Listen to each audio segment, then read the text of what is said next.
Hello and welcome back, possibly for the last time, to the Audi RS6 Performance. Now let's not beat around, let's get straight to the title of this video. Yeah, it looks like the RS6 is going, guys. I know. Look, I gotta tell you, man, this has been one of my all-time favorite cars. Still, to this day, I am hard pushed to find a car that ticks as many boxes as the RS6 does. It's such a special all-rounder. What's been interesting, and one of the reasons why I've decided to let this thing go, as it were, is that we've had such a good season in the UK, weather-wise, that there's been no real reason for me to use the RS6. I mean, normally, the first year I got this car, I used it so much because I was in the UK a lot more than I have been recently, but also the times that I was in the UK, the weather was pretty grim, and what this car is fantastic at is still applying all 605 of its ponies to the tarmac in the wet. It really is an all-weather weapon. Having said that, right now I'm in the incredibly fortunate position of having a GT3 in the garage,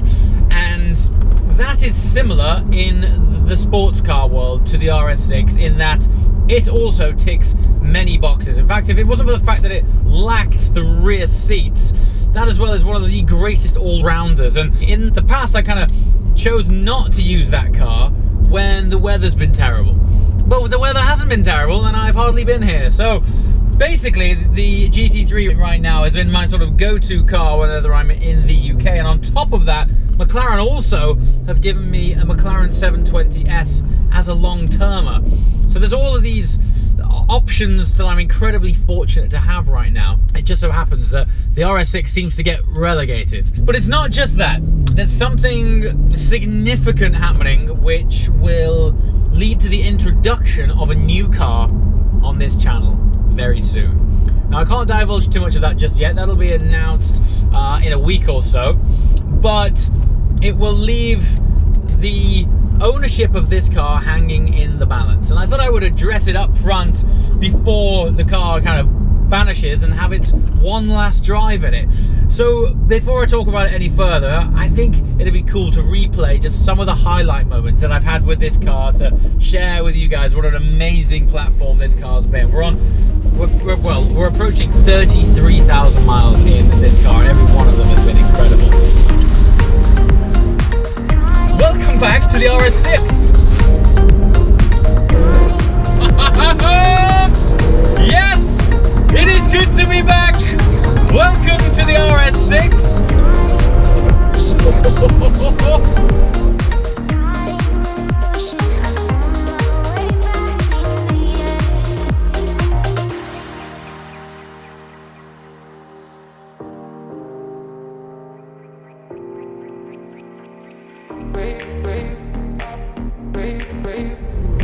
We've heard how it sounds on the inside. Let's hear how it sounds on the outside.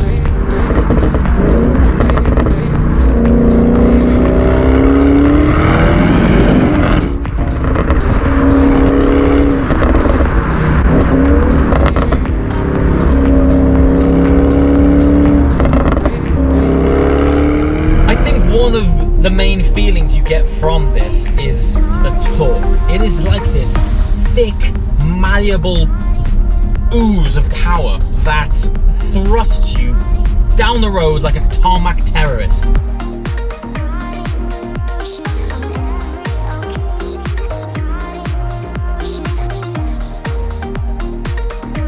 The RS6 is one of those cars that pretty much ticks the most boxes. If you could have one car, this would be such a strong contender for what that single car would be.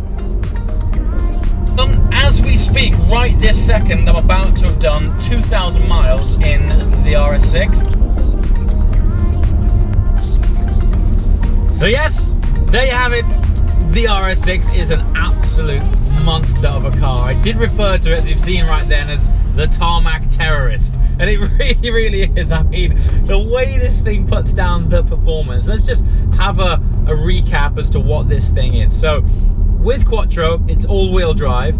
It says the RS6 Performance, so 605 brake horsepower. Enough torque to twist a oak tree in half. And I upgraded the exhaust to a titanium Akrapovic exhaust system halfway through its life, which really gave it a second lease of life.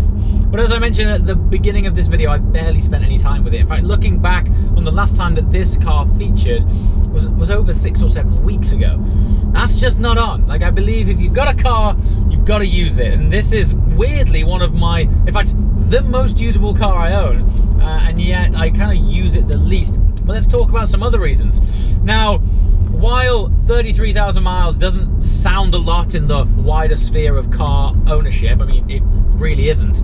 In the ownership sphere of RS6s, this is beginning to get a little bit leggy. It's not too bad. I could do another season in it, but another season, I estimated, would put this car at around about 42 to 45,000 miles. And once again, by and large, not a massive issue, but we're on the precipice of a new Audi RS6 being announced and being launched next year. So, a 45,000 mile previous generation RS6 combined with the launch of a new RS6, it's probably not going to do anybody, particularly the values of this thing, any favors. Speaking of value, before that weird limbo period occurs, the value of this is actually held fairly well. Performance going at this mileage. However, the exclusive paint on this is pretty cool. I did option Merlin Purple. That added another, I think it was 6 weeks onto the waiting list of this car, just because special colors don't get priority, so you get pushed to the back of the queue for that. And I also optioned the carbon ceramic discs. Now, while there are a few other cars out there with it on, carbon ceramics are still a fairly rare option on an RS6, and combined with this interior and Merlin Purple, it did make this car a pretty unique proposition. Now, a little bit more onto why it's going is that there ultimately is a car coming to replace this car. Now, it might not be what you're thinking when you see it. I will obviously be doing a video on it soon, but it's part of a much bigger thing. In fact, it's part of Project 3. If you've been following my Instagram, you'll know that there's another project coming. And when you do see it, calling it a project, I guess, will be somewhat of a disservice because it's, well, monumental. So, arguably, in fact, not arguably, I would say it's definitely bigger than Project 2, which is the launch and the announcement of NVN London, which, for those guys of you who are just tuning in, I announced the opening of a car care and paint protection film venue in London. So if you're interested, be sure to subscribe, because there's going to be coming many updates on that project. But all of a sudden, there's all these major projects coming, and one of them will question the ownership of this car, and I shall go through all of that when the next video is announced. So there's not just the reason of it's getting a bit old and there's a new car coming and the mileage for this kind of car is increasing. It's just because things are changing in the sphere of this channel. But anyway, your comments below. I really want to know what you guys have enjoyed with the RS6. This is one of those cars that is kind of universally loved. I rarely meet anyone who isn't a fan of the RS6. It seems to tick boxes like nothing else. And I think it's because ultimately it's as fast as you'll ever need and as practical as you'll ever need. And therefore, if you were to own just one car, this has always been such a compelling package. But comments below. What do you think is coming next? What do you think is coming next from the next RS6? And what has been some of your favorite moments with my RS6 in particular?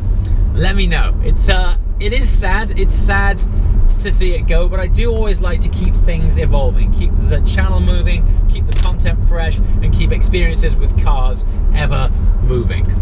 So as always, guys, thanks so much for watching, and we shall see you next time. Ciao.